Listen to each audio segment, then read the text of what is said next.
For your ears only for the week of November 6th, I'm David Alpern. I'm Melissa Exelberth. While at the Restaurant Association, I was accused of sexual harassment. Falsely accused, I might add. As far as a settlement, I am unaware of any sort of settlement. I hope it wasn't for much, because I didn't do anything. I don't remember her name at all. I don't recall having a private conversation with her, but I don't recollect. I can't honestly remember what else was even in the accusation. To my knowledge, Greta, no. But I simply don't recall if I signed it.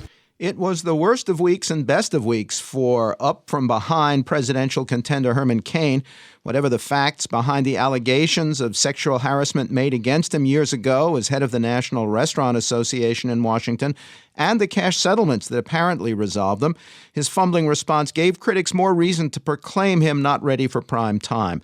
But despite the scandal, Cain raised record sums of campaign contributions and made his best showing yet in Washington Post ABC News polling, running neck and neck with Mitt Romney among Republicans nationwide. 7 in 10 GOP voters said the harassment flap did not matter to them in picking a candidate. A USA Today Gallup poll showed both men running strongly against President Obama among all voters, but it was taken before the Cain harassment story broke.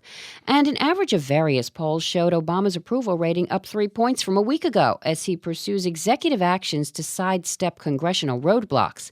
To consider these dynamics and other political tides in Washington and beyond, we're joined again by TV commentator Eleanor Clift, also a Newsweek Daily Beast contributor. Welcome back to our show. Glad to be with you. You saw Cain in person early in the week as he tried to deal with a story about allegations serious enough to require cash settlements by the Restaurant Association. What was your impression?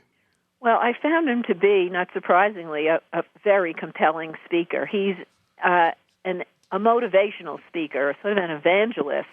And he just batted away these various allegations and showed a sense of humor, a willingness, as he put it, to clear the air. And at the end of a Q&A session that must have been uncomfortable for him, when the press club host asked him if he would sing for the audience the way he did for the Omaha Press Club, he initially said, well, speaking 12 times a day is hard enough, let alone singing. And then he relented and said that his faith is a big part of who he is, and he launched into an a cappella version of Amazing Grace. And he brought the audience, and I must say the audience is not reporters. It's a lot of Washington-type special interest people, lobbyists, whatever. He brought the audience to their feet. He absolutely charmed them. He can certainly move audiences, and I can see why the Republican primary voters have been so taken with his personality in an otherwise pretty, drab field. What about the way later in the week his finger kept pointing at different enemies behind the initial Politico story about the harassment charges? Well, that's very unattractive, and initially they tried to blame the Perry campaign, and then Chief of Staff Mark Block took it back, saying, well, he didn't really have the facts. And then there was some whispering, well, maybe Mitt Romney was behind it.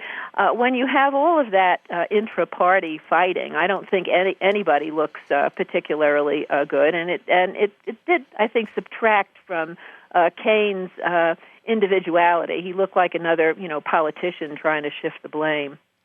Some say it's a sign of social maturity that Americans don't seem to take sexual misbehavior as seriously as front-page headlines suggest, even after Bill Clinton proved it can be overcome. Of course, John Edwards, Eliot Spitzer, Anthony Weiner, they all might beg to differ. What's your view? Yeah, some politicians pay the ultimate price and lose their office.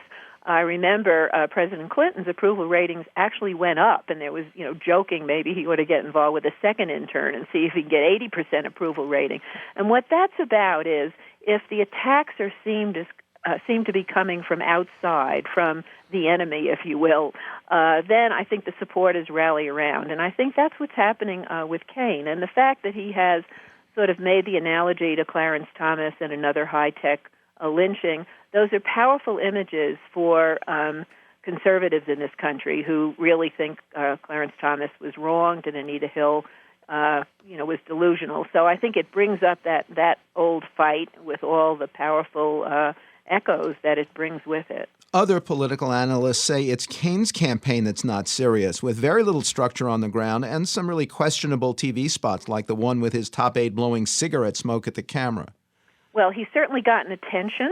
Now, whether that will translate into votes, we don't start voting until January. But I still think it's a very long shot to think that Cain would get the nomination. But I think it's a certainty that he will have a place in our pop culture going forward as a speaker, as a television host, as a radio host. I think he's made an impression that brings ratings, if you will. He knows how to get attention. On another issue, you wrote there may be more movement than is obvious behind the scenes at the Special Congressional Deficit Committee. It came under bipartisan pressure from 100 fellow legislators to go for a larger-than-assigned $4 trillion reduction, including new revenues. House Speaker John Boehner at first seemed to agree, but then backed off on significant revenue increases, especially new taxes. What are your expectations about the panel meeting at its November 23rd deadline? I think members of Congress are aware of the fact that their approval rating is below 10%. And if this super committee fails, everybody looks bad. So I think the 12 members do have a stake in succeeding. The goal that they have to reach is $1.2 trillion, which sounds like a lot of money, but there have been several plans out there that have offered roadmaps how to reach that number. There are now demands to go much bigger. So I think there's a chance that they will reach the minimal threshold. And if they don't, you already have members of Congress working on alternatives so that the sword doesn't fall of automatic cuts across the board. You have Senator McCain and Lindsey Graham already figuring out how to spare the Pentagon. So Congress will then go into its usual fun and games. And I don't know if they can get much lower in their popularity, but they could be trying if they don't make this super committee work. Finally, you write about improved prospects for women congressional candidates, especially Democratic women candidates, after 2010's Year of the Woman saw actually the first decline of congresswomen from both parties in 30 years. What are some of the key races to watch?